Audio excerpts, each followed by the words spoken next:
someone just asked a question about the competition. What competition? So yeah, and I guess that's your point though, is like, don't worry about what other people are doing. Just, oh, yeah. You know what I mean? Yeah, that's kind of like, we get asked all the time, well, how do you compare this? How do you compare that? Yeah. And it's kind of like, well, I don't know, unless I went and looked at them, I don't really know. But are you asking them how they compare to us? Right? Right. Because really we have a vision, we're just trying to execute. So, right.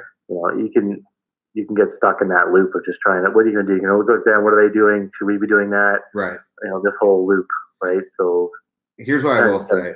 No one is focusing, and I also like, there's a lot of Art of War stuff that I follow. So like, people are like, why aren't you out in the open and like spreading it all out? We are not ready to be out in the open. I'm not going to go out in the open and tell people what exactly we're doing. I'm going to tell you guys what we're doing, but that's, to a degree. No one is focused on the specific angle that we are very, very, very focused on. And all the decisions that we make are justified by other businesses doing that. Generally, the businesses that are hyper disruptive in Silicon Valley employ these techniques. And all of the companies that people compare us to do not. And that's not to say that they're not going to potentially be successful or potentially be a competitor. But from my point, I do not think of these people ever. I only think about like these companies when people ask me about them, and then I have to come up with an answer. That's seriously it. I don't respond to them. I want them to respond to me, right?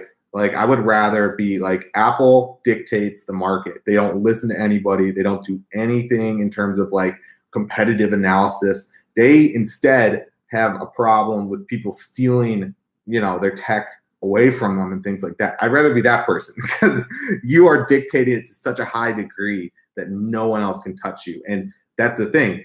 Everybody's kind of like fucking with each other and like, oh, well, we're basically like this, but like just a little bit different. We're like the blank of blank. All right, you guys are all in the same zone together. I'm not really interested in that. I'm already X degrees ahead of you. And then when you see me there, you are not going to be able to catch up. It's going to take you this long to catch up, and then I'm going to be even further, And so, right. Yeah. You don't want them, but you don't want to chase their tail, right? No. Everyone's like, yeah, that's like starting off. It's like, Aon has so much more hype than you. You guys are fucking stupid. Dog, I don't know. I haven't heard anything about that company for a long time, and I don't really care about that company. And it doesn't matter, because when I listen to that company, I'm not compelled. And I think people are going to be compelled when they see what we're doing.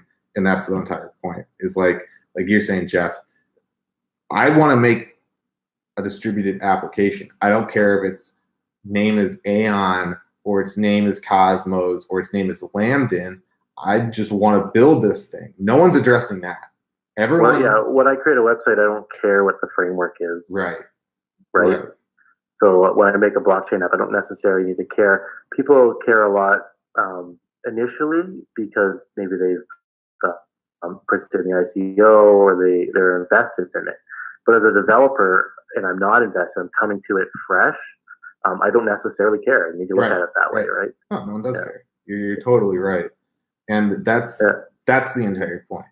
Is like, you do not have to get on board with the ideology or the hype train or the fanboy shit. That's not the point. So, yeah.